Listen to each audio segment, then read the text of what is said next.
रज़ा रूमी साहब फरमाइएगा कि ये अहम मुलाकातें भी हो रही हैं, ज़ाहिर है कि आपकी नज़र में भी बहुत सारी खबरें हैं और फिर जोड़ तोड़ भी हो रहे हैं, इलेक्शंस की तैयारी पे भी बात हो रही है, सीट एडजस्टमेंट भी है, केयर टेकर सेटअप भी है। तो इसमें आपको लगता है कि पीपल्स पार्टी और नून लीग के बीच में जो बातें हैं, मामलात हैं, वो तय हो जाएंगे? देखिए, बिल्कुल तय होंगे। उसकी वजह यह है कि अभी तो उनका जो बुनियादी हदफ है, एक तो जाहिर बात है कि वो इलेक्शन में जाना और वापस इक़्तिदार में आना, और जो उनका हरीफ है, कॉमन हरीफ है, उसके खिलाफ तो उनको मुतहद रहना पड़ेगा। इमरान खान साहब ने इनको इकट्ठा किया हुआ है और वो रखेंगे जब तक उनका बंदोबस्त नहीं होता। पहली तो ये बात है। लेकिन मुज़ाकरात जो है वो ज्यादा अहम उमूर पे हो रहे हैं। एक तो इलेक्शन की टाइमिंग का सवाल है कि नवंबर में इलेक्शन होंगे या थोड़े से आगे मार्च में। दूसरा, निगरान सेटअप के ऊपर बातचीत है, वो भी एक अहम मामला है। और तीसरा फिर ये कि पोस्ट इलेक्शन जो सिनेरियो बनता है उसमें क्या होगा। जाहिर बात है, नून लीग के भी अपने उम्मीदवार हैं, आप पूछ रही थी अभी राना साहब से, और पीपीपी के भी अपने उम्मीदवार हैं, बिलावल भुट्टो साहब। ठीक है जी। तो अब सवाल ये पैदा होता है कि ये कौन बनेगा वजीर आजम, कौन बनेगा अगला वजीर आजम पाकिस्तान। जी बिल्कुल। तो इस वक्त ये बातें जो हैं वो उनके ऊपर कुछ बात गुफ्तो शुनीद हो रही है, और मेरा ये ख्याल है कि इलेक्शंस के लिए ये पार्टीज बिल्कुल रेडी हैं। ये नहीं चाहते कि इलेक्शन आगे हो बहुत ज्यादा, स्पेशली पीपीपी तो कह चुकी है ऑन रिकॉर्ड। नून लीग अलबत्ता थोड़ा सा वो उनका ये ख्याल है कि कुछ देर डिले हो जाए तो कोई मजायका नहीं है। मैंने ये सुना है कि एस्टेब्लिशमेंट भी ओपन है इस मामले में कि अगर 3 महीने 6 महीने का डिले होता है तो होता रहे। लेकिन मेरा ये ख्याल है कि अल्टीमेटली इनको आपस में एक तय करना पड़ेगा। अगर ये पार्टीज क्लियर हो जाएं तो ऐन मुमकिन है कि नवंबर में इंतखाबात जो हैं वो मुनक्किद हो जाएंगे। जी जाहिर है कि मौलाना बख्शंडी साहब, सियासतदानों का इत्तेफाक करना एक बड़ी इंपॉर्टेंट चीज़ है हमारे मुल्क में। अगर हमने किसी भी ऑड एलिमेंट को निकालना है अपनी सियासत में से, तो आप लोगों का इकट्ठा होना, आप लोगों का फैसला करना अवाम की तकदीर का तयन भी करता है और मुआशरे में तब्दीली का भी तयन करता है। अब चूंकि वजीर आजम कौन बनेगा, जैसे कि रज़ा रूमी साहब ने फरमाया, कौन बनेगा अगला वजीर आजम, आप लोगों की भी तो ख्वाहिश है कि बिलावल साहब जो है वो प्राइम मिनिस्टर ऑफ पाकिस्तान बने। उधर नून लीग की भी ख्वाहिश है कि मियाँ साहब अगर वापस आ जाते हैं तो बना दो मियाँ साहब ने प्राइम मिनिस्टर, मतलब उसमें भी कोई मुज़ाहरा नहीं है। और भी कैंडिडेट्स हैं। मेरे ख्याल में न हम कोई बुरी बात कर रहे हैं अपने कायद को वजीर आज़म की हैसियत में देखने की ख्वाहिश करके, ना नून लीग कोई गलत काम कर रही है। दोनों पार्लियामेंट्री सियासत करती हैं, दोनों हुकूमत के लिए करती हैं कि हम हुकूमत में जाएं, जो अपने वादे किए पूरे किए।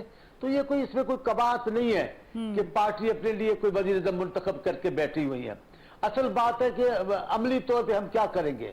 और हमने आपको एक बात बता दें, हमने बातचीत करने में कभी भी मुंह नहीं मोड़ा। हमने कभी नहीं कहा हम आपसे बात नहीं करेंगे, हम मुझसे बात नहीं करेंगे, हम इससे बात नहीं करेंगे। करेंगे तो अफवाज पाकिस्तान से करेंगे तो उनके पास उनसे करेंगे जो उनको अख्तियार हासिल है। ये सियासी पार्टियां नहीं कहती। पीपल्स पार्टी कभी ऐसा नहीं कहा। पीपल्स पार्टी मुश्किल तरीन दौर में, एक मैं मिसाल दे रहा हूं जो मुझे खुद खटकता रहा कि बीबी की जिंदगी में हमने ज़िया-उल-हक के साथ टेबल पे बैठ के बातचीत की। ये बड़ी खत्म, ज़िया-उल-हक खुद बाद में आए, मोहम्मद खान जुनेजो से। मोहम्मद खान जुनेजो उनके वज़ीर आज़म थे। फिर वो एक साजिश के तहत उस मीटिंग में बुला के लाए ज़िया-उल-हक को, और मोहतरमा उठ के खड़ी हो गई कि आपने ये तय नहीं किया था, आपसे बातचीत थी। हम सियासी लोगों से बातचीत करते हैं। इस मुल्क को सियासतदानों ने चलाना है, इस मुल्क को बेहतर बनाना है, हमें अपने इख्तिलाफात खत्म करने हैं। बीबी ने जूले जैसे मुंह मोड़कर बात नहीं की कि जनाब आप कठपुतली है, आपके पीछे ज़िया-उल-हक है, हम आपसे, ऐसा नहीं हुआ। आपको आगे जाने के लिए आपस में बातचीत करनी पड़ी। ये क्या सियासत थी? आपने कभी देखा है? मैं आपको एक मिसाल देता हूं, अगर टाइम कम होगा तो बात कर लूंगा, खत्म कर दूंगा।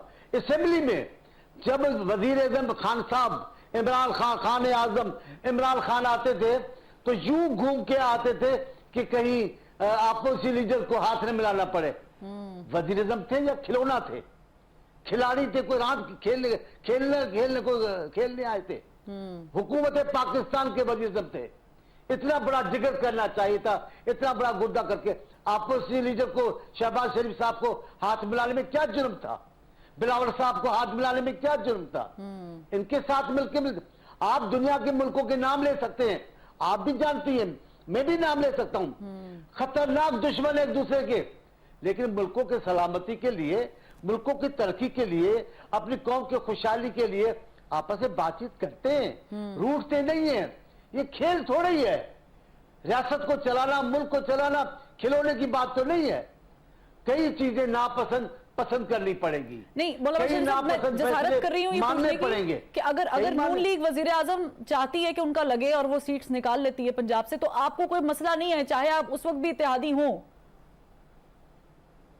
मैं आपको बता दूं, अल्लाह ताला के फैसले के बाद हमें अवाम के फैसले पर यकीन है। जो अवाम फैसला करेगा वो पाकिस्तान पीपुल्स पार्टी हर हाल में कबूल करेगी। अवाम के फैसले के खिलाफ हम साजिश नहीं करेंगे, हम छुप छुप के खिलाफ बातें नहीं करेंगे। हमें जो मौक़िफ़ रखना है सामने रखना है। मेरे कायद बिलावल साहब और आसिफ अली जरदारी साहब दोनों को अख्तियार है, सेंट्रल कमेटी का अख्तियार उनको दिया हुआ है बातचीत करने का। जो वो फैसला करेंगे हम मानेंगे। हम वो फैसला नहीं मानेंगे कि अवाम एक फैसला करे, हम बातचीत करके साजिश के जरिए उस फैसले को तब्दील करें या और लोगों को पैदा करें। ये हमारी सियासत नहीं है।